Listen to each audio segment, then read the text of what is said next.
야! 함께하면 됩니다.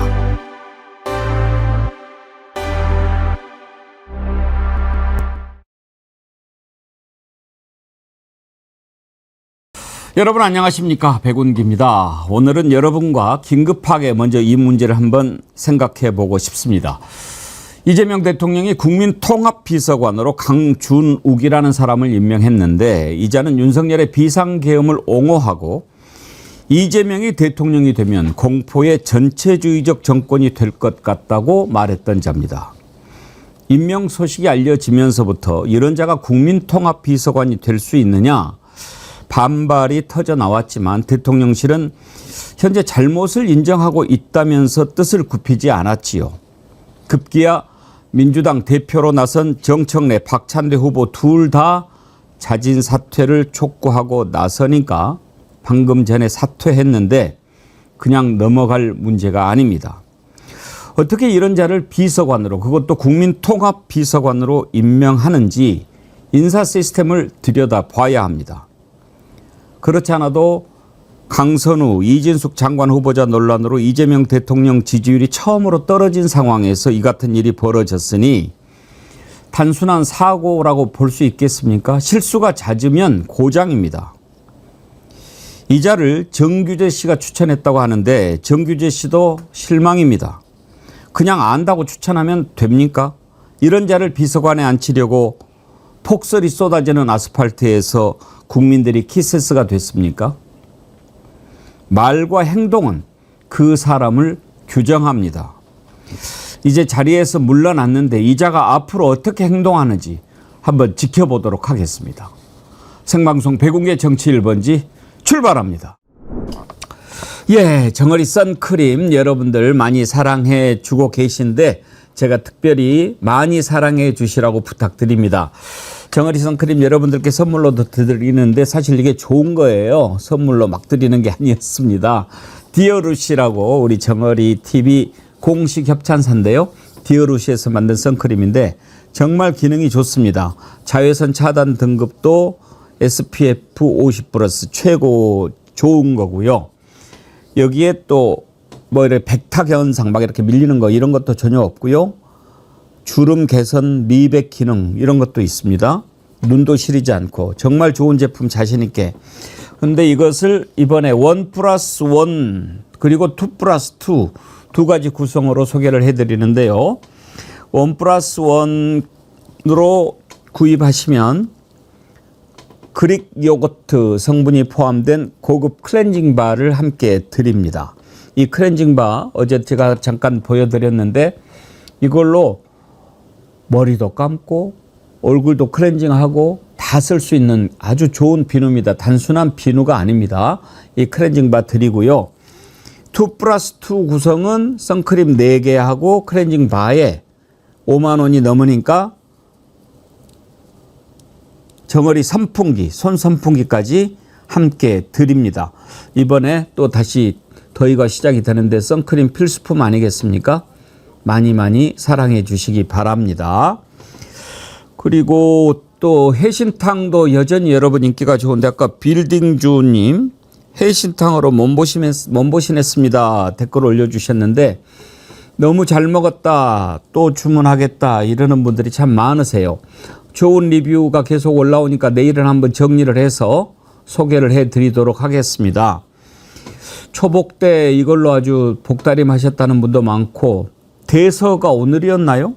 염소뿔도 녹는다는 뭐 그런 더위에 이렇게 문어에 또 새우에 거기에 10호짜리 큰 달게, 전복에 이런 거 드시면 얼마나 더위에 이겨내시기 좋겠습니까? 예, 해신탕도 여러분들 여전히 추천합니다.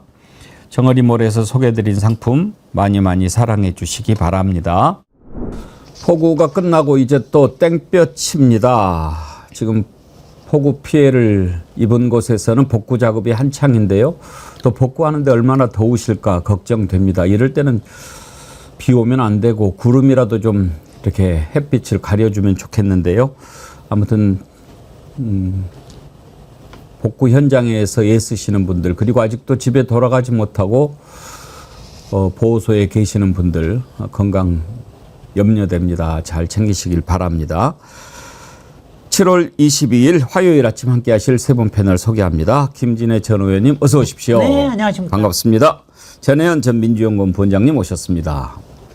정구승 변호사님. 네, 반갑습니다. 요즘 열심히 활약하고 계신데 네. 계속 수고해 주십시오. 네, 열심히 하겠습니다. 네. 사실은 오늘 투표를 준비하고 있었습니다. 강준욱 이 사람 임명한 거 어떻게 생각하십니까? 사퇴해야 한다. 찬성 반대 투표를 준비하고 있는데 사퇴 소식이 들려왔습니다. 자진 사퇴. 그래서 투표를 하지 않았습니다만 만약에 투표하면 결과가 어떻게 나왔을까요? 먼저 대통령실 대변인이 사퇴 소식 전한 내용부터 한번 들어보시죠. 강준욱 대통령실 국민통합비서관이 오늘 오전 자진 사퇴 뜻을 밝혔습니다. 국민통합비서관은 분열의 정치를 끝내고 국민통합을 동력으로 위기를 극복하기 위해 신설된 자리로 이재명 대통령의 국민통합 의지를 보여줍니다. 자신을 지지하지 않는 국민도 넓게 포용하겠다는 대통령의 강한 의지에 따라 보수계 인사의 추천을 거쳐 임명했지만 국민 주권 정부의 국정 철학과 원칙에 맞지 않는다는 국민 의견이 강하게 제기됐습니다. 이에 강준욱 비서관은 자진 사퇴를 통해 자신의 과오에 대해 진심 어린 사과를 국민께 전하겠다는 뜻을 밝혔고 이 대통령은 이를 수용해 국민 요구에 응답하고자 합니다. 후임 국민통합비서관은 이재명 정부의 정치 철학을 이해하고 통합의 가치에 걸맞는 인물로 보수계 인사 중 임명할 계획입니다. 앞으로도 이재명 정부는 국민의 뜻에 최우선으로 귀 기울이는 국민주권 정부의 길을 열어가겠습니다. 예, 강유정 대변인이 대통령이 뜻을 받아들였다, 사퇴시켰다. 잘했습니다. 잘했는데요. 보수 인사로 또 국민통합비서관 찾아보겠다라고 하는데 좋습니다. 통합이니까요. 그렇지만 보수라고 해서 내란에 찬성합니까? 그것은 아니잖아요. 그런 점에서 우리는 이번에 그 인사 시스템을 좀 걱정을 해보는 겁니다. 김진애 의원님, 이자가 얘기했던 것들을 들어보면 어떻게 이런 사람을 그런 생각 들지 않으셨습니까? 제가 그저께 저녁에 이 뉴스가 나왔잖아요. 예. 그때부터 제가 다시 또 악몽이 찾아왔더랬어요. 그래가지고 이틀 동안 굉장히 걱정하고 있었는데 뭐 저도 방송에 나가서 이런 사람은 도저히 공직에 맡을 수 없는 사람이다. 그러니까 이런 사람은 어쩌다가 자문위원 정도는 할 수 있어요. 그러니까 나와서 자기 의견을 얘기하는. 그런데 공직을 맡기는, 더군다나 국민통합비서관이라고 하는 이번 정부의 사실은 굉장히 중요한 새로운 또 직책 아닙니까? 여기에다가 놓는 거는 도대체 말이 안 되는데 저는 그 이상으로 제가 한심한 게 뭐냐면은 이 사람이 자기가 그런 3월 달에 그런 책을 쓰고도 자기가 그걸 오케이 했다라는 것도 한심하고 어저께 또 그걸 갖다가 사과의 말씀으로 대신할 수 있다고 생각하는 것도 한심하고 그런데 제일 걱정하는 건 나중에 다시 얘기 나오겠습니다만은 도대체 대통령실의 인사검증 시스템이 누구냐. 이거는 누가 추천을 했고 누가 검증을 한 거냐. 근데 어저께 알고 보니까는 뭐 정규재 얘기가 나오는데 말이죠. 제가 정규재 이분한테 제가 그 사람도 문제지만은요. 정규재 뭡니까? 논설위원이십니까? 뭡니까? 정규재 논설위원도요. 이럴 때 사람 추천하는 거 아닙니다. 아니 대통령이 아무리 보수하고 뭐 한다고 그래서 이럴 때 딱 자기 사람을 갖다 꽂아 놓아요. 그러면 오해받는 거예요. 그건 저는 김장환이 하는 거랑 뭐가 다릅니까? 김장환이 저기 해가지고 내가 사람 괜찮아가지고 저기 우리 교회 교인이고 저기 해가지고 한 거다. 자기 하나도 아니 지금 여태까지 정규제가 한 말이 뭐예요? 이 내란에 관련돼가지 이거는 도저히 보수에서도 용납할 수 없는 사람입니다. 이렇게 했는데 그래도 지식인이라는 사람이 그거 하나 체크 안 하고 해요. 그 다음에 대통령실 제가 너무 흥분을 하나? 대통령실 안에 아니 거긴 누가 담당하는 거야 도대체. 이건 정말 고장난 거예요. 왜냐하면은 이런 거거든요. 대통령이 특별하게 보수 통합을 얘기하신 거다. 그 다음에 대통령이 요새 좀 가깝게 지내시는 정규제가 추천한 인사다. 이러면 사람들이 얘기 안 합니다. 이런 게 되고 나면 큰일이 생기는 거예요. 그 저는 너무 그래서 그냥 그래서 좀 분노했다가 그래도 오늘이라도 자진 사퇴해서 다행인데 이거는 대통령실의 인사 시스템과 그다음에 앞으로의 인사 그리고 저는 지금도 뭐 지적하셨지만 왜 보수 인사로 얘기를 하는 거예요? 아니 저기 뭐 강유정 대변인도 마음에 안 들어. 왜 보수 인사를 또 얘기하는 거야? 강유정 대변인 뜻이 아니고 대통령이니까. 아니 근데 이제 보수라도요. 네. 예를 들어서 김상욱 신인규- 의원 같은 경우에 뭐 아니면 신인규 정도? 보수 정당에 있지만 내란을 반대했잖아요. 그러니까 내란을 찬성하면 보수, 반대하면 진보 그건 아니잖아요. 아니잖아요. 그러니까 말도 그런 안 차원에서 되는. 얘기를 하는 거고요. 강준욱이라는 사람은 단순히 내란 옹호 발언 또 이재명 대통령을 막 폄하하는 발언 이것만 해서 문제가 된 게 아닙니다.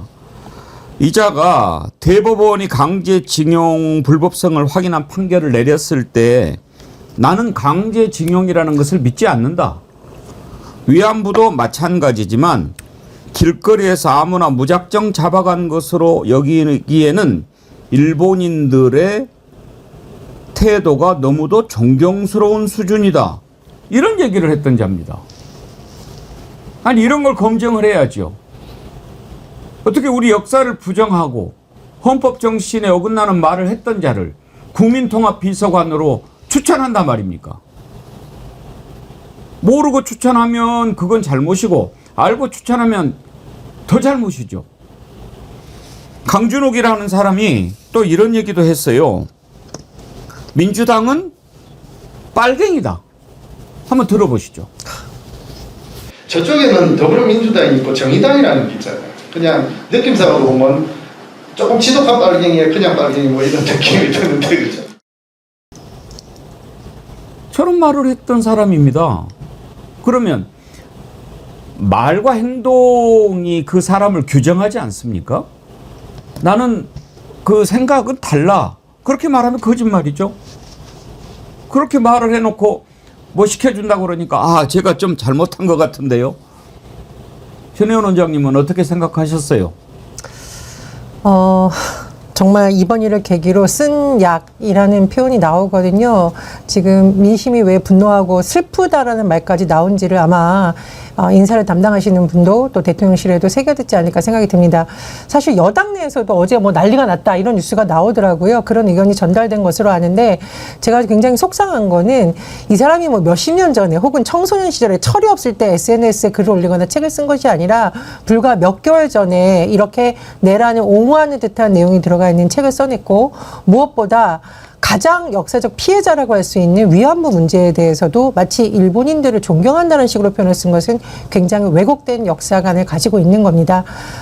이재명 정부에서 국민 통합을 주장하고 있지만 이 국민 통합이라는 것은 우리가 좌우로 나눠서 또는 이념에 따라서 진영에 따라서 서로의 얘기를 듣지 못했던 아픈 과정을 극복하자는 거지 이렇게 비상식적 인물을 써서 대충 봉합하자는 게 아니다라는 쓴소리가 많이 나오고 있거든요. 아마 대통령실에서도 그런 민심을 이번 기회에 좀 더 면밀히 청취하지 않을까 그런 생각이 듭니다.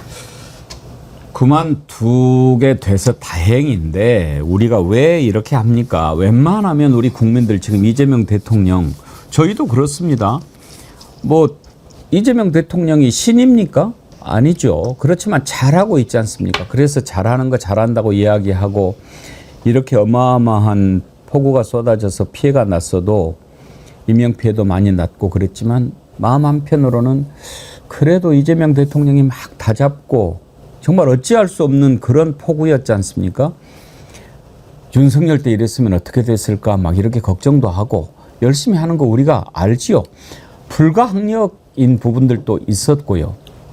이재명 정부가 조금 더 튼튼하게 자리를 잡으면 이런 폭우도 사전에 또 어느 정도 컨트롤할 수 있는 그런 힘이 생길 거라고 저는 생각합니다. 내년에는 또 달라질 거예요.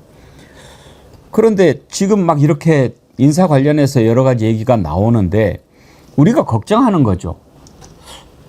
이재명 대통령이 그럴 리가 없는데. 우리가 주목하는 게 지난번에 이진숙 장관 후보자에 대해서 논란이 나왔을 때 이재명 대통령이 내가 추천한 사람이 아니다라고 얘기했던 것.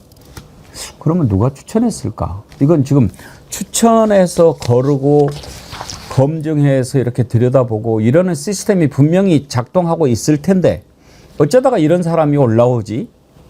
이게 잘못되면 이재명 정부에 도움이 안 되는데 우리가 그런 걱정을 갖고 하는 거지 이재명 대통령 비판하기만 위해서 하는 것은 아니잖아요. 그 삐뽀 이렇게 불이 들어오면 싹 들여다봐야 되는데 막으려고 하는 것만 생각해서는 안 됩니다. 차제의 인사 시스템도 들여다봐야 되지만 대통령을 모시는 사람들의 태도도 한번 여기서 들여다봐야 됩니다. 잘못되고 있는 것 같습니다. 이런 의견이 많이 올라옵니다. 전해야 돼요. 이건 어제부터 김진애 의원님 그저께 처음 그 문제의식을 느꼈는데 어제도 많이 올라왔어요.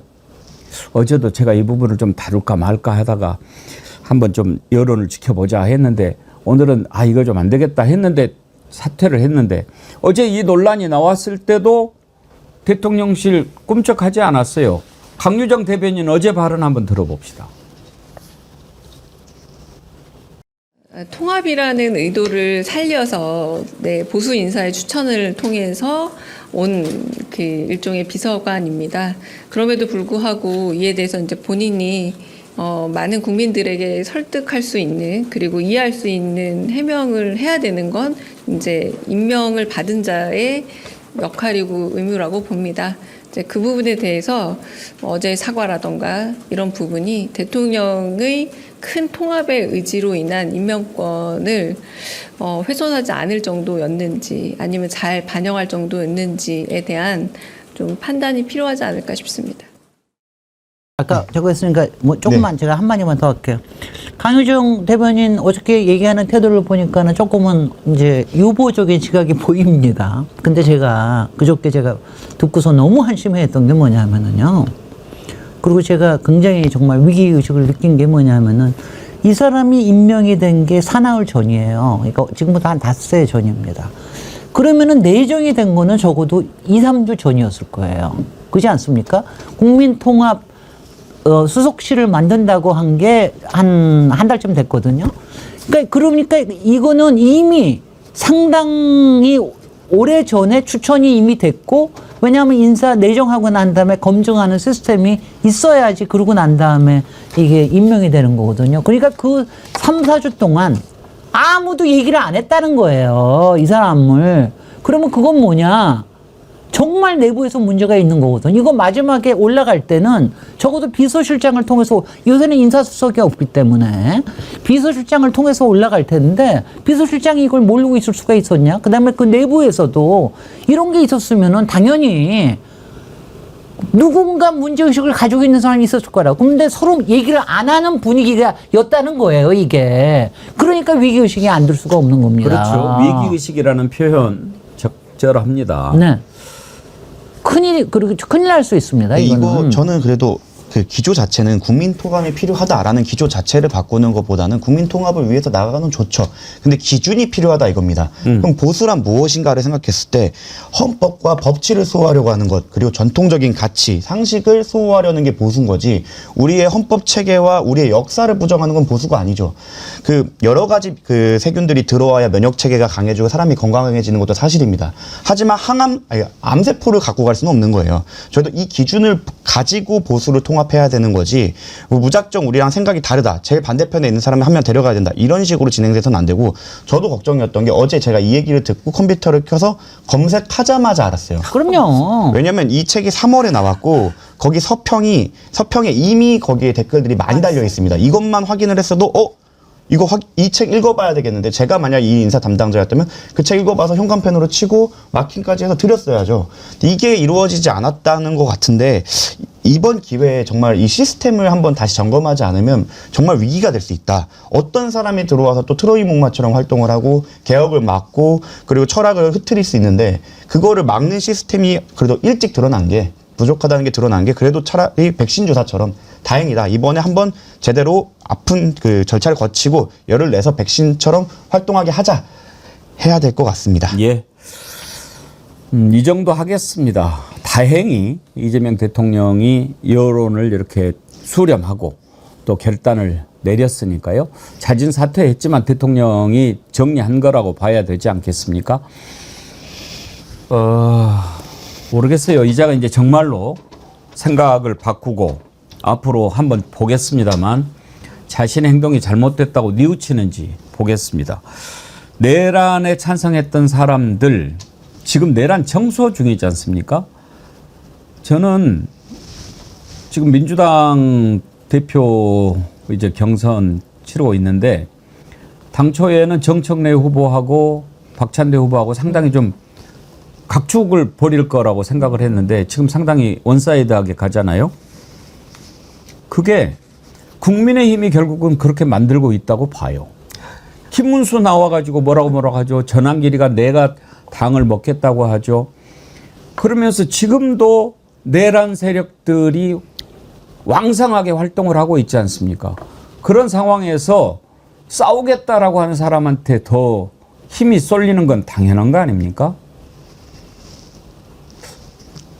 정청래 후보 이러다가 국민의힘 덕택에 당선되겠죠. 예, 다시는 이런 일이 반복되지 않아야죠. 국민들 걱정합니다. 걱정하지 않게. 인사가 참 중요해요. 인사가 만사 아닙니까? 정규재 논술위원도 사과하세요. 만약에 그쪽이 네. 추천한 게 맞다면. 그렇다면은 사과하실 일입니다, 이건. 예. 자, 이 정도 하겠습니다. 너무 많이 해도 우리 청자님들이요. 마음 아파하는 분들이 너무 많아요. 그럼요. 이 얘기 하니까 아이고 막 이래요. 제가 그 마음 충분히 압니다. 이 정도 하겠습니다. 자, 특검으로 넘어가죠. 지금 일단 특검이 윤석열, 김건희 소환 통보를 했죠. 김건희 특검에서. 그런데 윤석열은 언제 나와라, 김건희는 언제 나와라 하는데 윤석열이 또 나올지 안 나올지 모르겠습니다만 김건희를 8월 6일 날 오전 10시에 나오라고 그랬는데 8월 6일이면 언제예요? 지금 2주일 뒤에. 아니 정우성 변호사님. 예. 이렇게 뭐 추석 열차표 예매하는 것도 아니고 이렇게 일찍 저기를 해요? 근데 이미 김건희 씨가 몇 번 빌드업을 했죠. 나오지 않기 위해서 병원 행을 하던가 뭐 아파서 뭐 한다라는 언론 플레이를 하던가 그런 거를 이제 사전 차단하기 위한 목적이라고 생각합니다. 일반적으로 뭐 3일 뒤에 나와라 이렇게 한다고 하면 당연히 여러 가지 핑계를 대서 나오지 않으려고 할 건데 이렇게 한 3번 정도 또 영장을 뭐 출석 요구를 한 다음에 영장을 청구하고 또 그 거기 와서는 나온다 이렇게 해갖고 기각되느니 넉넉하게 시간을 주고 모든 핑계거리를 다 소거한 다음 그 다음에 불출석할 경우에는 바로 영장을 청구하던가 인신을 구속하겠다라는 빌드업을 쌓아놓고 하는 거고 또 두 번째로는 보통 수개를 부를 때 제일 마지막에 부릅니다. 다른 진술을 다 받아놓고 거기에 대해서 그 사람의 입장을 물어보는 형식으로 진행이 되는데요. 저는 김건희 특검에서는 수개는 사실상 윤석열 대통령보다 실제로 그 업무에 나섰던 수개는 김건희이기 때문에 그러한 차원에서 가장 늦게 그리고 넉넉한 시간을 주면서 출석을 요구했다고 생각합니다. 근데 김건희가 참 웃기는 애죠. 특검 소환에 웬만하면 협조하겠다. 그런 반응을 보였어요. 아니, 웬만하시면 나오시죠인가요? 아니 그러면 지금 웬만하지 않으면 안 나올 수도 있다는 얘기 아니에요. 그러면 웬만하면 협조? 지랄하고 자빠졌네. 아니 대체로 저러다가 이제 만약에 8월 6일 날 오전 10시에 나오라고 그랬는데 나 그때 임박해가지고 나 갑자기 머리가 너무 아파가지고 뭐 혈압이 떨어지고 막 우울증이 갑자기 와가지고 막 이래서 못 나온다고 하면 또 또 한번 연기해 줍니까? 나는 왜 이렇게 멀리 놔주는지 빌드업? 너무 긴 거 아니에요? 그렇게 만약에 직전에 만약에 출석을 거부한다 하면 이번에는 바로 영장을 치지 않을까 싶어요.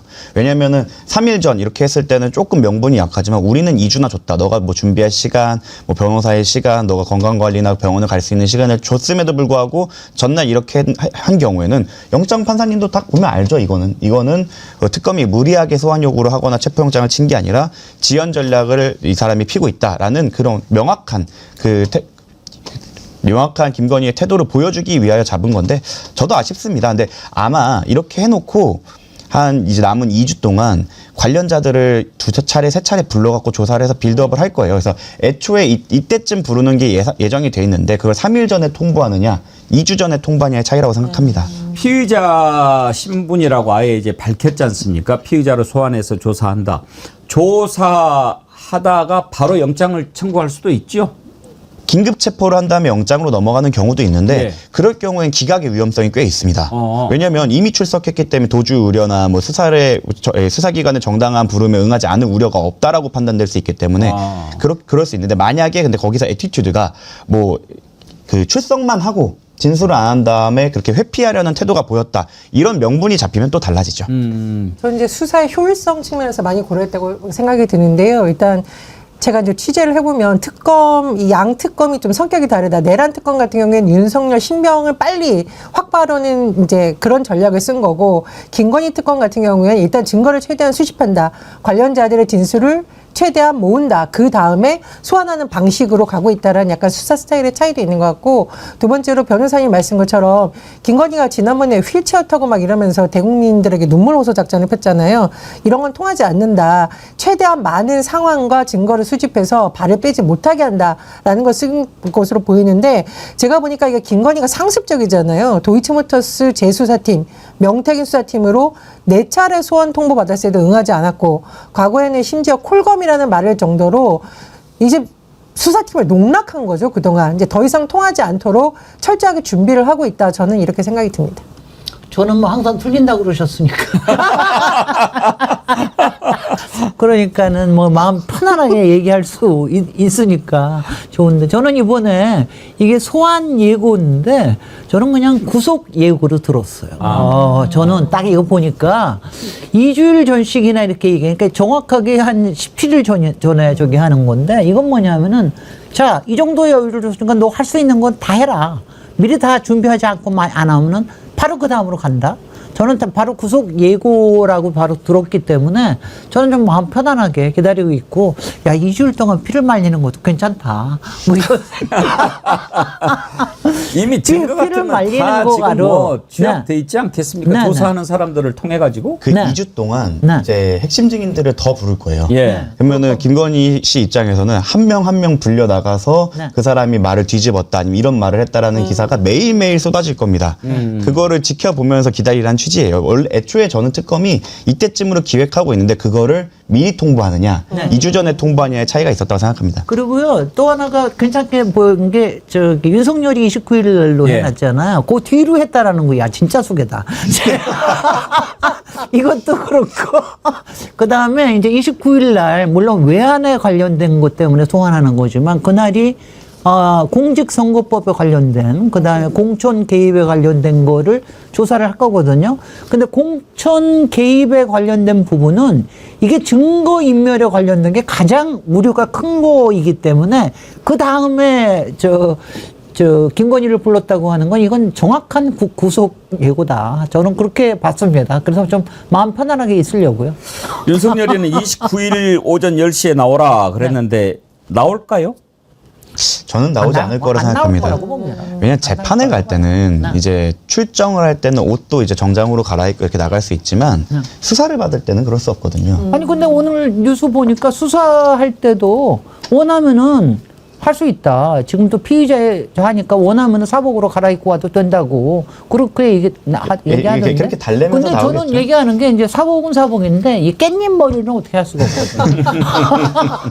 이 친구 이거를 머리를 못 올리니까 그럼 깻잎 머리 하고 그다음에 얼굴에 비비크림도 못 바를 거거든. 그러니까 아마 그것 때문에 그럴 것 같다는 생각은 들어요. 저는 그 서울 구치소장 이자가 지금 상당히 의심스럽다 하고 걱정을 많이 했거든요. 네. 근데 어제 송영길 대표 인터뷰를 했는데 네. 또 그렇게 나쁜 사람 아니라고. 직접 대면해 보신 예, 분이니까. 겪어봤는데 네네. 뭐 합리적이고 그런 사람이라고 또 이야기를 하길래요. 네. 뭐 또 직접 겪어본 사람이 아, 그렇다고 글쎄. 하는데 제가 그 자식 나쁜 놈이라고 계속 얘기할 수도 없고. 네. 예. 아, 하게 뭐 수원 구치소장을 했거든요. 네. 그 순서는 그렇게 되더라고요. 글쎄 말이죠. 수원 구치소장 하다가 서울 구치소장 가는데 네. 아 그래도 사람이 강단은 없는 거죠. 뭐뭐쭉 끄집어 내라면 끄집어 내야지 그걸. 그 일반 잡범들은 4명이서 안 되면 10명이 들어가서 끄집고 나온대요. 저것도 쏘줬대요. 테이저건도. 테이저건을 쏴줬대요. 테이저건도 쏴가지고. 아, 테이저건 쏴가지고서 네. 그렇게 죄송합니다만은 그 테이저건 쏴가지고 그래가지고 그거 법원까지 올라갔는데 그런데 그거 저기 경찰이 이겼어요. 테이저건도 대인용 멧돼지용 뭐 이렇게 그건 모르겠습니다. 아예 그건 모르겠습니다. 근데요, 제가 아까 랄지를 떨고 있다고 그랬는데 윤석열은 점점 상태가 나빠지는 것 같아요. 지금 이제 재판도 안 나와, 조사도 안 받아 그러는데 너 29일 날 나와. 그러니까 글을 페이스북에 올렸어요. 야, 여러분 조금 정신건강 이거 해롭지만 조금- 뭐라고 조금- 짓거렸는지 한번 봅시다. 말도 안 되는 정치적 탄압은 저 하나로 족합니다. 그러니까 이걸 이제 정치적 탄압이라고 하는 거예요. 저는 이 부분에서 제일 우라통이 터졌는데 이미 최고 권력을 가진 대통령이 정권을 찬탈하기 위해 내란을 일으켰다는 주장이 얼마나 터무니없는 것인지 입증하고 실무장도 하지 않은 최소한의 병력이 무엇을 의미하는지 분명히 밝혀내겠다. 근데 지금 저 부분을 보면서 아 이게 완전히 미친 상태까지 간 것은 아니구나. 아직도 짱구를 굴리는 수준까지는 가 있구나. 지금 이런 식으로 호도하지 않습니까? 비트는 거죠. 지금 우리가 네가 정권을 찬탈하고 해서 내란 일으켰다고 얘기하는 게 아니거든. 네가 저지른 죄, 마누라가 저지른 죄를 덮기 위해서 그렇게 했다고 생각하는 거거든. 근데 다른 얘기를 하는 거예요. 그러면서 이제 또 그 전에 못된 독재자들이 했던 역사에 기대는 거예요. 비상겸이 올바른 결단이었는지 아니었는지 결국 역사가 심판을 몫이다. 윤석열은 역사를 얘기할 자격이 없는 자죠. 역사는 술잔에서 이루어지지가 않지요. 그런데 무슨 역사 이야기를 합니까? 저걸 정치적 탄압이라고 그래요, 김준혜 의원님. 아 정말 아니면 정말 아니 왜 윤석열이 실제로 구속이 돼가지고 들어가 있으니까 왜 더 매일매일 이렇게 우리 속을 정말 뒤집어 놓죠? 아 정말 미치겠는데. 거꾸로 매달아 놓으면 아, 그 정말 거꾸로 정말 그러고 싶어요. 아니 근데 저는 어저께 이걸 또 딱 보면서 이건 절대로 지가 쓴 게 아니야. 이건 변호사가 쓴 거예요. 변호사가 쓰고 제가 보기엔 김건희 측 변호사가 쓴 것 같아. 제가 보면은 정치적 탄압은 저 하나로 족합니다. 저만 구속해 주세요. 김건희는 제발 구속해 주지 말아 주세요. 저는 김건희 쪽에서 가스라이팅 해가지고 썼다고 김건희 생각해요. 살려주세요. 김건희 살려주세요. 나만 하면 되지. 뭐 김건희까지 저기 합니까? 저는 김건희 쪽에서 했다고 딱 그렇게 생각해서 그렇게 했다라는 게 딱 보이고요. 김건희가 머리 굴리는 거를 보고 있으면은 그러고도 남을 인간이거든요. 그리고 또 윤석열은 또 그러고도 남을 가스라이팅 된 인간이고 그래서 저는 그렇게 봤고요. 말 한마디에 대해서 얘기하려고 그러면 한도 없이 화가 나지만 그런 거에 속지 않으려고 굉장히 애를 쓰고 있습니다. 괜히 이게 정말 제가 소화 안 되고 그래야 될 이유가 없잖아요. 빨리 저기를 해야 됩니다. CLAY 클레이님 구치소에서 SNS가 가능한지요? 이거 뭐 윤석열이가 직접 쓰는 건 아니고 이제 뭐 이렇게 내용을 얘기하면 누가 썼든지 간에 네. 뭐 변호인단이 써가지고 SNS에 올리고 그러는 거죠? 예, 그런 맞습니다. 거죠. 어차피 전자기기가 안 돼서 뭐 서신으로 줬거나 아니면 말하는 걸 이제 변호사가 받아 적은 다음에 나가서 해야 되는 거고 저거에 대해 좀 말씀을 드리면 본인이 했던 말로 그대로 전달해 드리겠습니다. 21년 12월 29일 선대위 출범식 때 특검을 왜 거부합니까? 죄졌으니까 거부하는 겁니다. 라고 본인이 얘기하셨어요. 그래서 그걸 생각하면은 이게 수사를 거부하면서 정치 탄압으로 모는 거에 대해서는 자기의 오른팔이 한동훈 씨가 했던 얘기를 그대로 말씀드리겠습니다. 그 누구도 법 위에 있을 수 없다. 그리고 역사 얘기를 하는데요. 저것도 참 역사 공부를 많이 안 하셨다는 게 느껴지는 게 쿠데타의 대부분은 친위 쿠데타입니다. 90% 이상. 예, 친위 쿠데타가 대부분인데 그거를 역사적 평가를 받겠다. 그 수많은 그 독재자들이 하려고 했던 친위 쿠데타 중 실패 사례로 하나 기억될 것이다. 그리고 마지막으로 또 하나 말씀드리는 게 뭐 소수의 군병력 실무장은 안 했다고 하는데 요번에 며칠 전에 CCTV가 추가로 공개가 됐습니다. 그 계엄 해제 이후에도 추가 병력이 투입됐었다. 그러니까 이 사람이 그 경고성 계엄이라는 건 말이 안 되기도 하죠. 계엄이 해제됐는데도 계속 군을 보냈다는 건. 그리고 제가 그 12.3 내란 당시 국회 본관 입구에서 군인들이랑 몸싸움을 하고 있었는데 그때 보좌관님들, 시민들이 막지 않았다면 그 사람들이 그냥 돌입했을 거예요. 저도 막 정강이 깨져가면서 같이 막 몸으로 막고 있었는데 실무장 모르겠어요. 그 당시에 저는 총을 들고 왔기 때문에 실무장이 있다고 생각할 수밖에 없었고, 그럼요. 그리고 실제로 그 시민들과 보좌관들이 정말 격렬하게 저항을 안 했으면 그분들이 아무리 소극적으로 대응하려고 했던 마음이 있었어도 들어왔을 거예요. 그리고 실제로 지하 1층은 정전이 되기도 했지 않습니까? 그렇습니다. 이런 자기한테 불리한 증거는 다 눈 감으면서 그냥 자기 측의 주장, 소수의 인원이었다. 그 탄환이 없었던 것 같다. 이런 거 하나에 기대해갖고 이렇게 궤변을 퍼뜨리는 건 이걸 전달한 변호사도 내란 동조나 이런 걸로 저는 처벌을 해야 된다고 생각합니다. 저는 한덕수가 난각병이 걸렸으면 윤석열은 관심병이 걸렸다.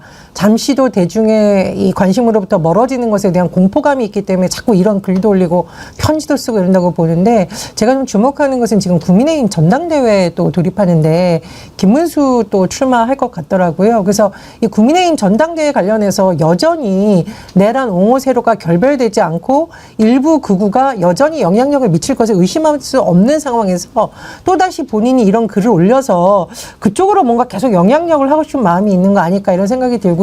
이건 이제 내란 속에 윤석열의 책임이 가장 크지만 아직까지도 역사 강사라고 본인을 주장하는 그 누구죠? 전한길 같은 사람을 입당시켜서 이용하려는 국민의힘의 욕망이 남아있기 때문에 가능한 일이다. 그래서 여전히 윤석열과 국민의힘은 결별하지 못했고 윤석열은 그것을 이용하려는 마음이 여전히 있다. 이렇게 해석을 합니다. 저거 김기리가 썼을 거야 아마. 여기 안 들어가 있는데요? 여기 안 들어가 있더라도 따님이 쓰신 건가요? 안 들어가 있더라도 김계리가 썼을 것 같아. 딱 보고 있으면은 아마 했어요. 왜냐하면 지금이요.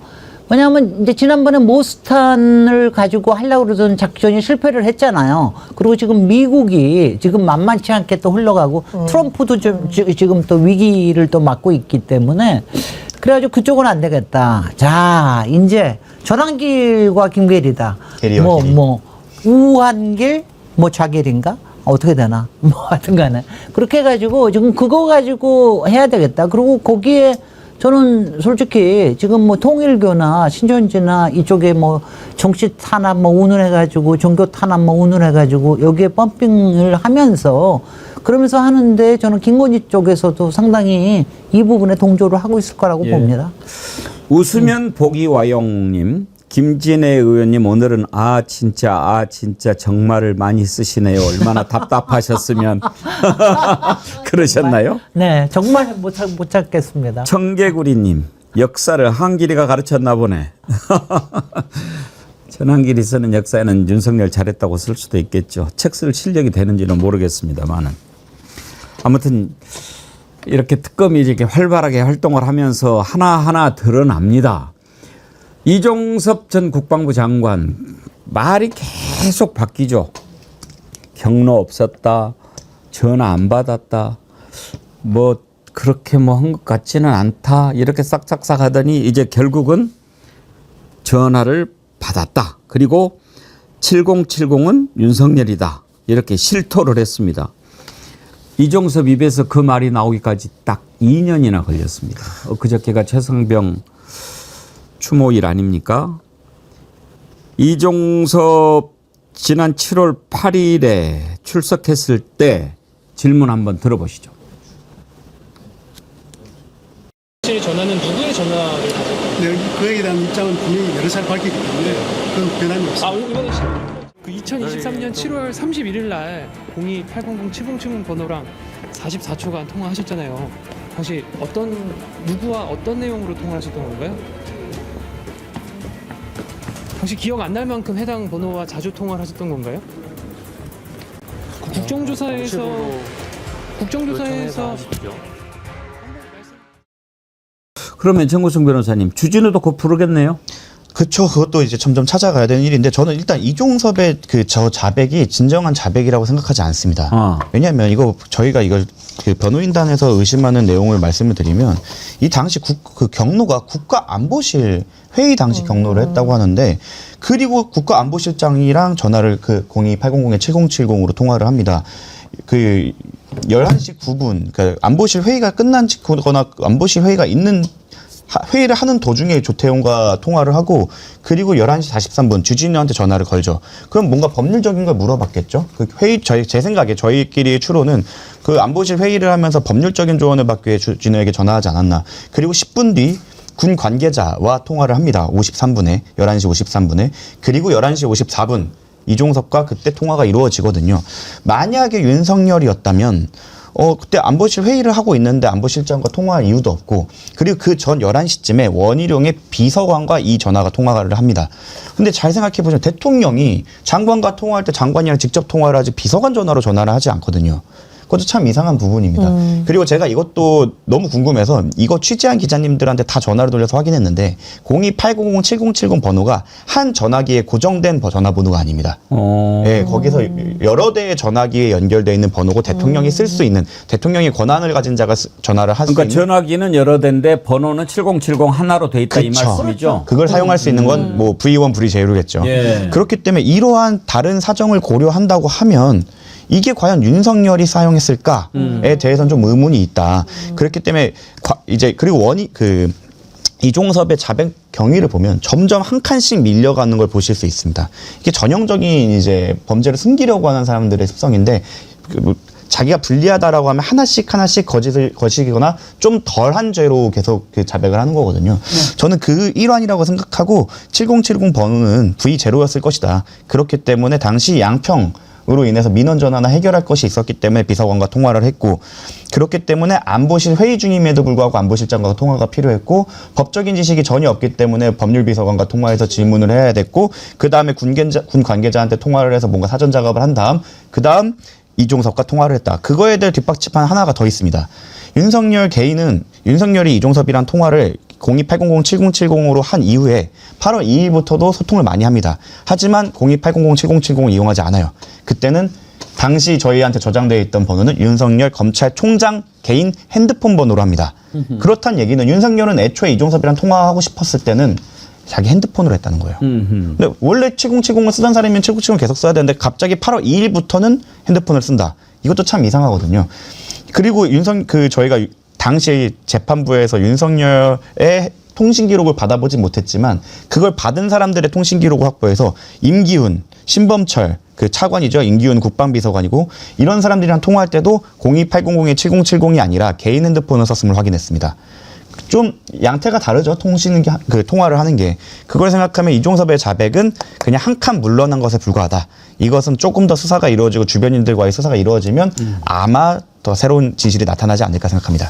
저도 딱 그렇게 의심을 한 게 할 수 없이 지금 경로에 관련된 증언은 지금 확실하게 나왔잖아요. 이제 그 부분에 대해서는 더 이상 이론이 없죠. 이론이 이견이 없기 없어요. 때문에 그것 때문에 그러니까 거기에다 딱 얹을 수가 있는 거거든요. 그러니까 내가 그 전화를 그때 그 얘기를 못한 그렇다고 또 지금 특검에 가가지고 딴 얘기 할 수도 없고 그러니까 나 그때 그냥 대통령 전화 받은 거다 이러고 나 가는 거로 이종섭 딱 얘기하는 꼬라지가 딱 그렇더라고요. 근데 조태용, 주진우, 이종섭 이렇게 통화를 한 것으로 지금 보도가 나오는데 이종섭도 이종섭인데 주진우 의원 당시에 법률비서관이었단 말이에요. 근데 그동안 언론이 물을 때마다 기억 안 난다는 식으로 답변을 했는데 이종섭도 그동안 발뺌하다가 수사망 쫙 좁혀오니까 말하는 거 아닙니까? 네. 주진우 의원도 이럴 겁니까? 그러니까 주진우 의원이 저는 이번 사건과 관련된 여러 가지 의혹에 대해서 국민들에게 소상하게 밝혀야 됩니다. 그것이 지금 현직 국회의원의 임무이기도 하고요. 무엇보다 우리나라 국군 장병 55만이라고 지금 하는데 본인이 맨날 주장하는 보수정당 의원 아닙니까? 그럼 이번 사건이야말로 본인이 더 진실을 밝히려고 앞장을 써야 되지 맨날 여당 비판하는 데만 전력을 다하니까 국민들이 지금 더 화가 나는 겁니다. 그래서 주진우 의원에 대한 조사도 저는 철저히 이루어져야 된다고 생각을 하지만 본인이 좀 앞장서서 노력을 하는 것이 최소한 국회의원으로서의 임무다라고 저는 꼭 말씀을 드리고 싶습니다. 간염에 걸리면 기억력이 나빠지나요? 만성 감염인 경우에는 그렇대요. 아까 어떤 분이 주진우 얼굴 보고 간염 수괴 뭐 이렇게 올렸는데 정필성님, 앵커님 긴장한 목사가 얘기하네요. 왜 좋아요 안 누르지?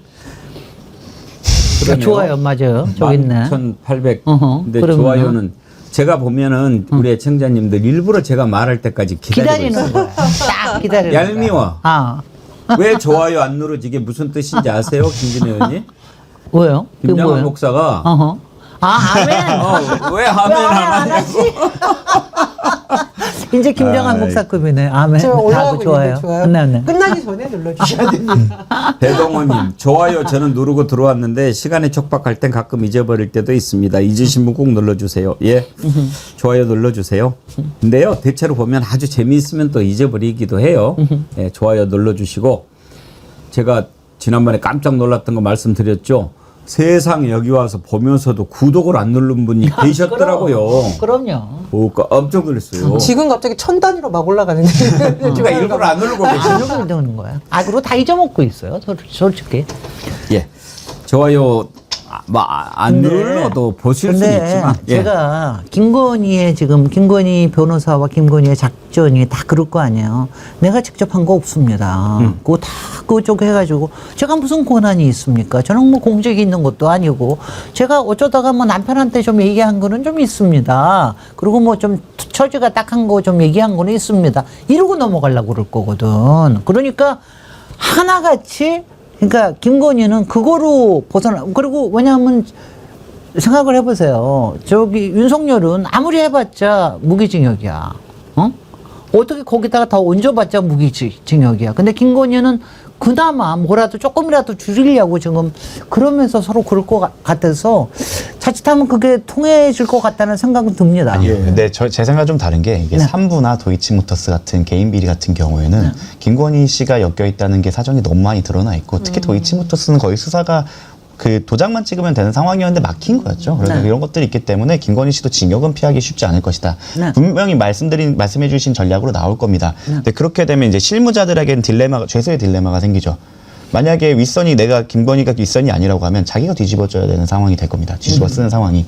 그렇기 때문에 그분 사람들이 하나씩 무너질 거고 이렇게 지금 매일매일 뉴스를 장식하는 건 그 사람들한테 위기의식을 불어넣는 겁니다.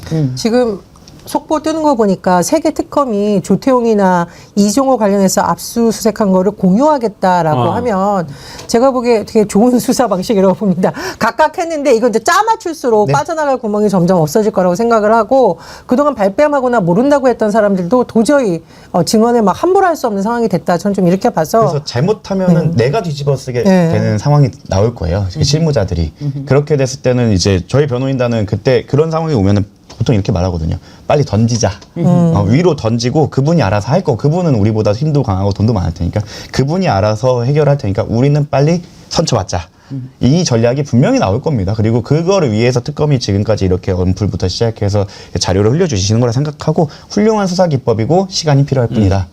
그리고 정구승 변호사님 개인적인 생각을 좀 여쭤볼게요. 예. 7070 누가 전화했을까? 전 김건희라고 생각하고 있습니다. 저도 그런 거예요. 네, 저는 사건 초기부터 제가 통신기록 회신 그 담당이었기 때문에 통신기록을 딱 800에 707을 받았을 때 딱 한 장 왔습니다. 그날만 통화를 했어요. 이 전화는 그 전에 저희가 1년치를 요구를 했는데 예. 그런데 법원에서 아마 한 달인가 두 달로 제한을 했을 것이고 그런데 딱 그 하루 7월 31일만인가 하루만 왔습니다. 그 전에는 그 기록이 없어요. 아예 없습니다. 통화 기록이 없어요. 그것도 신기하고 근데 또 윤석열 전 대통령에 대한 통화 기록을 요청하지 못했지만 저희가 다른 관계자들의 그 통화 기록을 보면서 그 번호가 있는 걸 다 찾아냈거든요.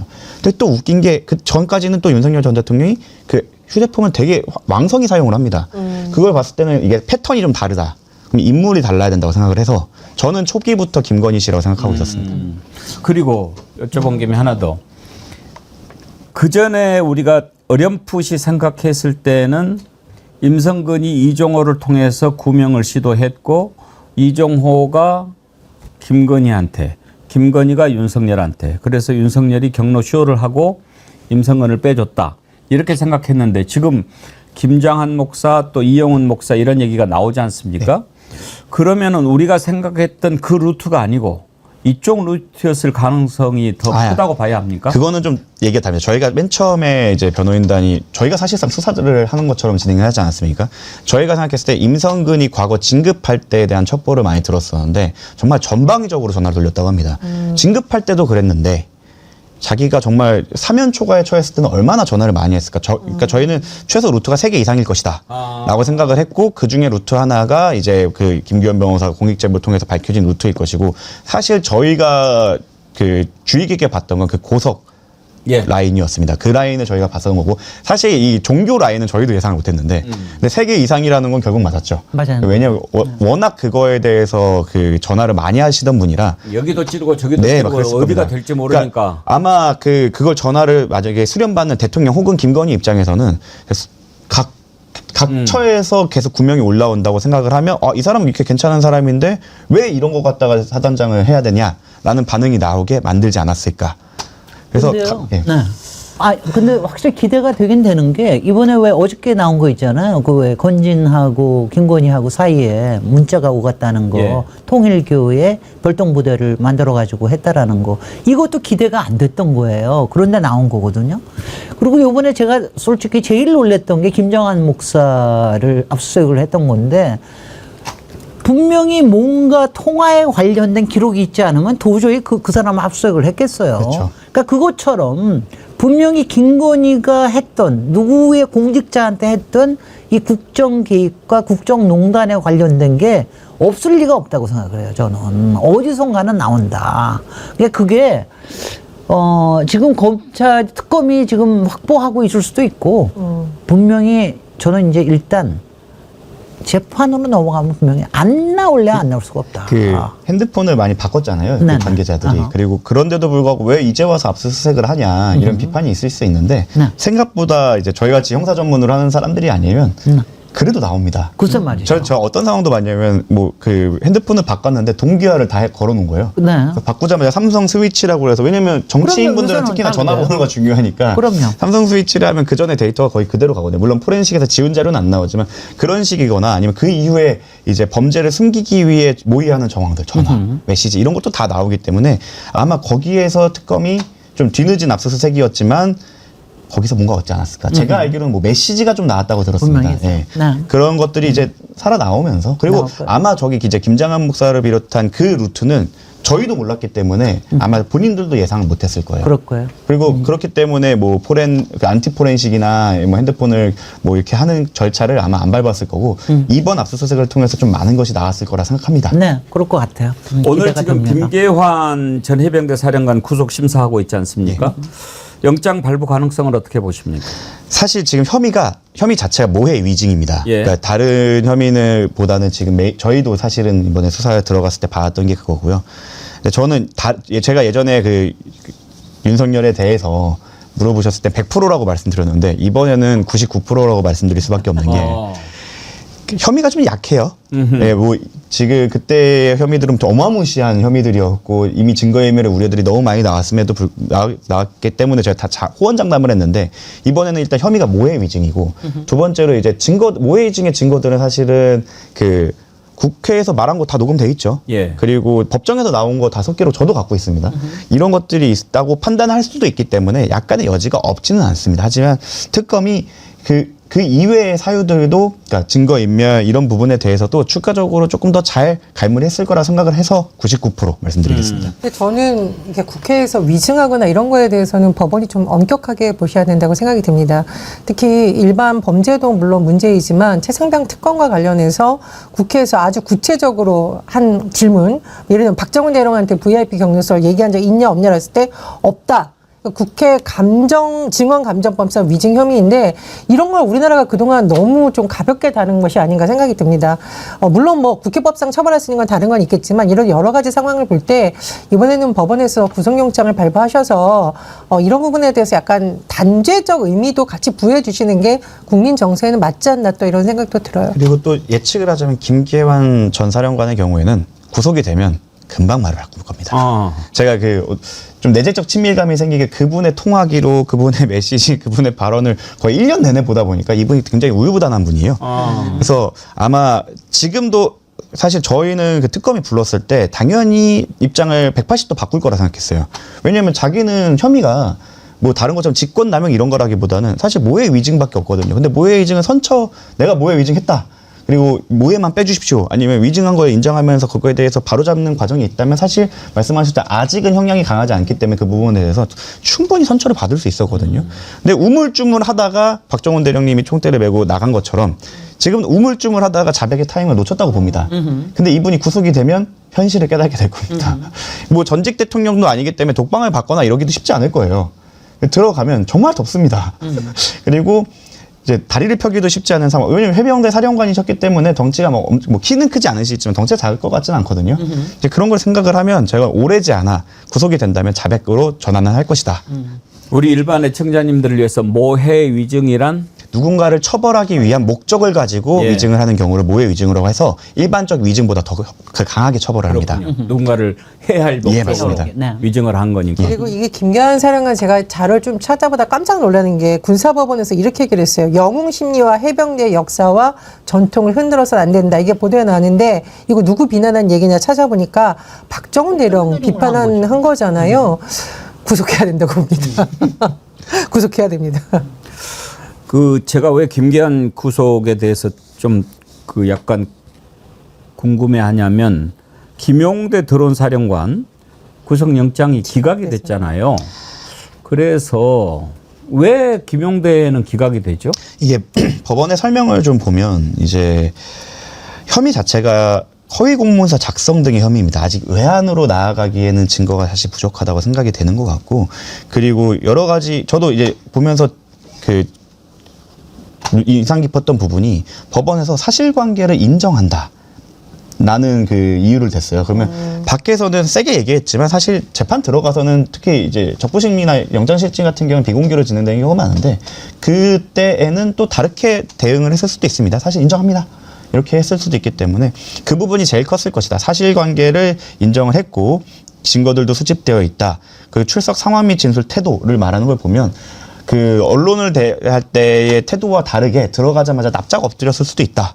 왜냐면 지금 자기가 배신자로 찍히기 싫으니까 거기선 세게 얘기하더라도 들어가자마자 바로 뭐 저희끼리 얘기할 때 그랜절 작전이라고 하는데 그런 식으로 납작 엎드려서 재판장이 저희 다 인정합니다. 다 인정합니다. 그냥 풀어만 주십시오.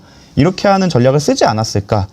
그렇기 때문에 우리가 그 법원에서 그러한 워딩이 나왔다. 그리고 변호인의 얘기를 들어보면 이분은 휴대폰 교체도 안 했고 비아폰 서버도 수도방위 사령부에 보관돼 있다라고 하니까 아마 근데 물론 특검의 의도는 좀 달랐을 거예요. 허위 공문서로만 이분을 잡아넣으려 넣기보다는 이분을 구속함으로써 압박을 해서 그렇죠. 그 외환죄로 넘어가고 싶었던 예. 건데, 그러니까 그거에 대해서 이제 법원은 별건 혐의로 이제 구속하는 거에 의도를 읽고 그거는 조금 더 수사를 해와라라는 취지를 기각하지 않았을까 싶고, 특검도 아마 그런 외환죄나 증거인멸 때 불났던 거 이런 것들에 대해서 조금 추가를 해갖고 다시 한번 영장을 치지 않을까 싶습니다.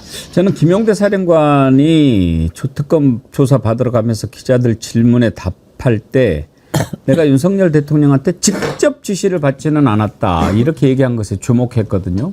그러니까 윤석열이 직접 전화를 안 했을 수는 있죠. 김용현이 했을 수도 있고. 네.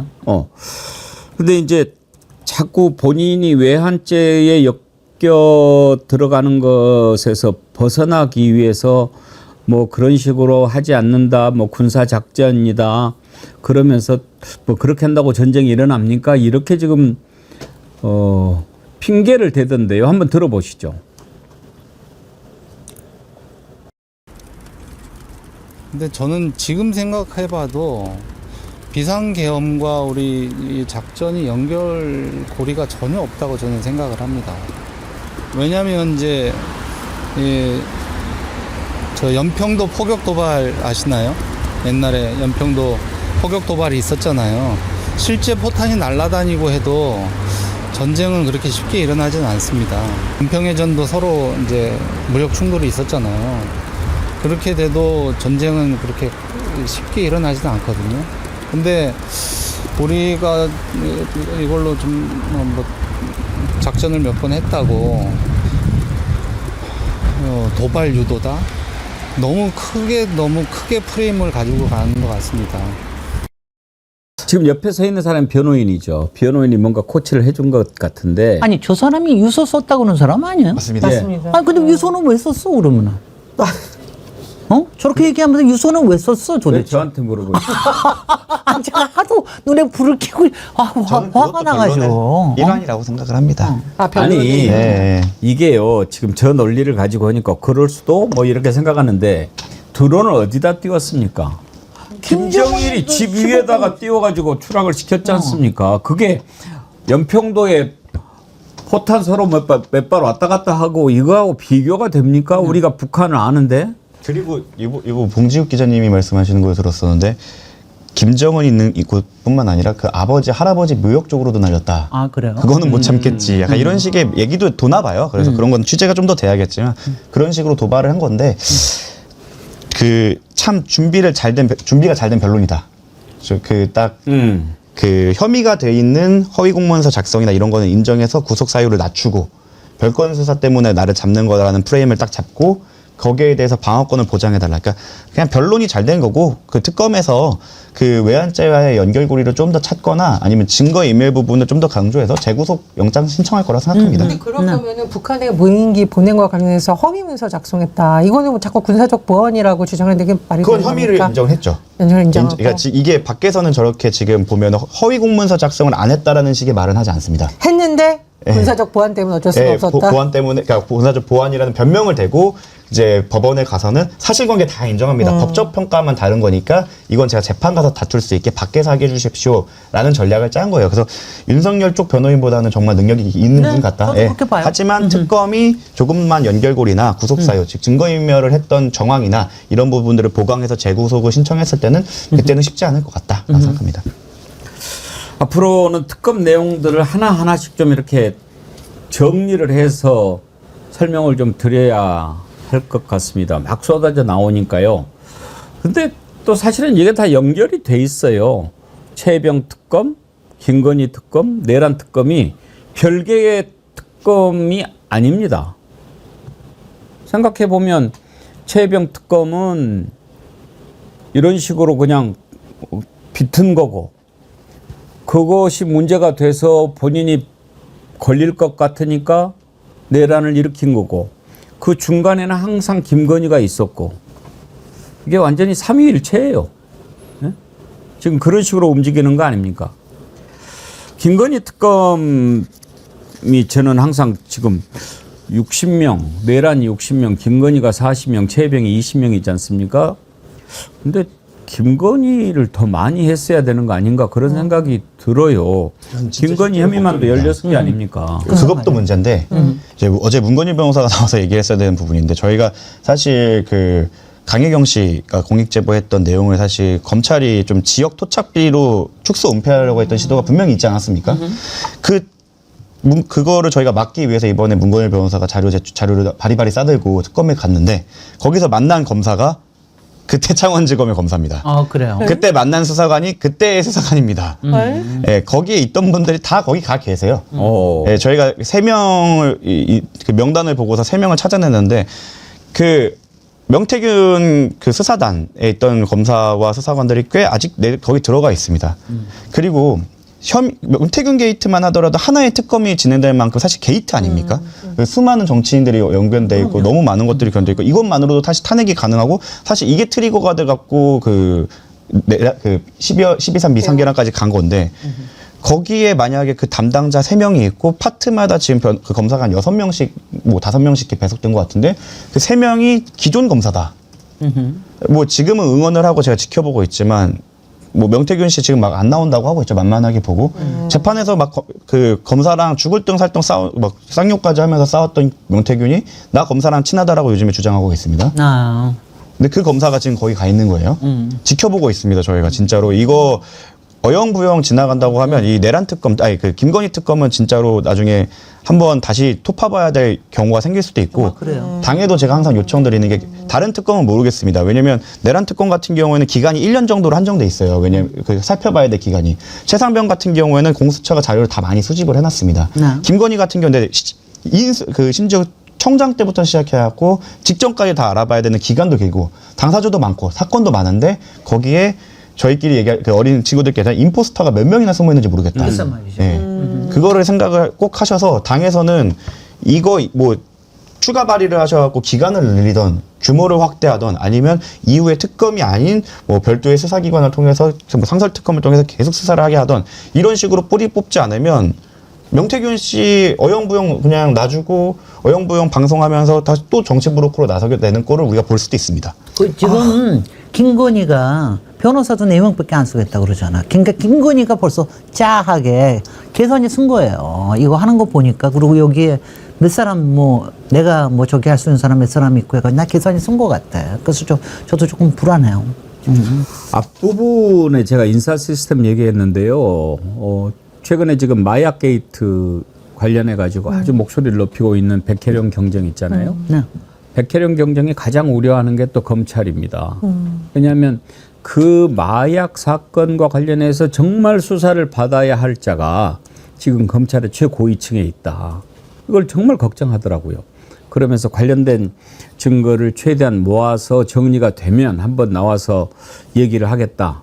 뭐 그렇게 말을 하던데 지금 곳곳에 이런 자들이 암약하고 있어요. 네, 그거를 명확하게 보여주는 게 최상병 특검 같은 경우에는 어제 그 군검사 연보연에 대해서 저희 변호인단이 고발한 거 2차 받았습니다. 그러니까 즉 지금까지 새 특검의 문제는 뭐였냐면 왜 특검까지 갔냐면 기존의 수사기관이 수사를 제대로 하지 않았기 때문에 특검이 된 거지 않습니까? 그러니까 수사의 이 특검의 꽃은 그럼 누가 지금까지 덮어왔느냐까지 들춰내야 사실 수사가 완성되는 거거든요. 최상병 특검 같은 경우에는 거기에 선봉장을 섰던 그 연보연 군검사 그리고 이제 괴문서를 작성했던 모 중령에 대해서까지 수사 범위를 넓히고 있습니다. 그러니까 잘 되고 있다는 뜻이죠. 근데 이제 김건희 특검을 생각해 보십시오. 지금 그거를 묻으려고 했던 검사들이 과연 수사를 받고 있는가? 그리고 거기에 묻으려고 했던 검사들이 혹시 거기 들어가진 않았는가? 라는 의문이 계속 낳고 있잖아요. 물론 지금 단계에서는 혐의부터 파악을 하고 뭐 검찰의 협조를 받아야 되기 때문에 하다가 막판쯤에 그걸로 틀 거다라는 저도 희망을 갖고 있지만 국민 여러분 그리고 당께서는 조금 그 부분을 유념하면서 지켜보셔야 특히 김건희 특검에 집중해서 그걸 봐서 이 그 특검과 특검에 파견된 검사들이 자기 친정인 검찰까지 칠 수 있는지 쳐서 성과를 내는지까지 꼭 바라보셔야 되고 그렇죠. 그걸 못하고 시간이 없어서 뭐 인원이 부족해서 이런 변명이 나오지 않도록 여론과 그리고 법과 제도를 좀 정비를 해주셔야 된다라고 생각합니다. 특검과 관련된 내용은 오늘 2부에 이병철 변호사님 나오십니다. 좀 더 자세히 여쭤보기로 하고 짧게 이 내용 한번 들여다보죠. 지금 이제 김건희 정권에서 우리가 너무나 주술과 관련된 것들이 많지 않습니까? 천공, 건진 또 뭐야 뭐 아마테라스 다 있죠. 근데 또 락천이라는 이름이 요즘 나옵니다. 락천. 락천이 누군지 아세요? 그 저기 뭐야 이 뭐 락천이 새아버지까지 아니 락천이 이 통일교 연결고리로 이렇게 나오는데 락천이 김충식이에요. 김충식이에요. 난 처음 알았어요. 그래요? 저는 그러니까 김충식이 문선명 비서 역할을 했던 것도 알고 계세요? 네, 저 사진 보면 봤습니다. 사진 봤습니다. 지금 예, 문선명 옆에서 저렇게 머리 조아리고 있는 사람인데 그러니까 도대체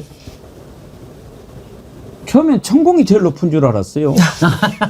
그랬다가 천공 위에 건진이 나와. 천공은 아무것도 아니야. 또 건진은 또 여기에 비하면 또 세 발의 피 아닌가. 이제는 락천 시대가 된 거 아니에요? 야, 참 도대체 락천 위에 또 있을까? 아니 위에 또 있다기보다는 예. 그러니까 집사가 굉장히 많잖아요. 저기도 예. 김혜성도 있고 이종호도 있고 또 이번에 누구 하나 집사가 많은데 이 사람이 일종의 왕집사예요. 말하자면 김충식이라는 사람이. 그러니까 왕집사는 전체를 관장을 하면서 크게 뿌리가 되는 것들을 저거 해주던 저는 그렇게 보입니다. 이 사람이. 그러니까 이 사람이 뭐 건진 법사가 됐건 뭐 어디에 검사가 됐건 아니면은 뭐 그 삼부 토곤의 조회장이 됐건 이런 것들을 최은순하며 이런 것들을 이렇게 연결해주고 이러던 사람 같아요. 왕집사 같아 보이더라고요. 항상 그런 사람이 있거든요. 마피아에도 보면은 맨 위에 제일 위가 되는 그거 보고 뭐라 그러죠? 마피아의 제일 위에 있는 그 저기 막 아니 보스 말고 콘실리에리라고 제일 그 변호사 출신이 그 이제껏 있거든요. 그 변호사 출신이 맨 위에서 예. 모든 거 작전을 짜고 여기 하고 경찰 연결하고 검찰 연결하고 판사 연결하고 다 그러는 거거든요. 콘실리에리 역할을 한 것 같아. 지금 이제 김건희가 사람을 쓰는 방식이 이종호, 김예성 같은 그러니까 뭔가 이권을 대가로 잡무와 법조계를 연결해주는 사람들, 기업을 연결해주는 사람들인 것 같고 지금 얘기가 되고 있는 락천이라는 사람은 검찰이나 정치인과 줄을 놔주는 인물인 것 같습니다. 제가 보기에 지금 상계특검이 압수수색한 거나 이런 걸 쫙 모아보면 김건희가 정계, 재계, 정치계, 종교계를 어떻게 사람을 부리면서 했는지 큰 그림이 나올 거라고 생각을 하거든요. 특검이 그나마 출범해서 너무 다행이라는 생각이 들고 다만 이제 변호사님 지적하셨고 어제 송영길 전 대표 우리 백운기 정치일보인지 인터뷰를 보면 그렇다고 우리가 검찰을 뭐 너무 신뢰할 수는 없다. 여전히 의심의 눈길로 봐야 되고 저는 그래서 정성호 법무부 장관이 취임하면서 검찰 개혁을 거듭 강조하고 있는데 그런 부분을 앞으로 좀 유심히 지켜봐야 된다고 봅니다. 예. 오늘 1부는 여기까지 하도록 하지요. 함께해 주신 김진애 위원님, 전혜원 원장님, 정구승 변호사님 다음 주에 뵙겠습니다. 고맙습니다. 감사합니다.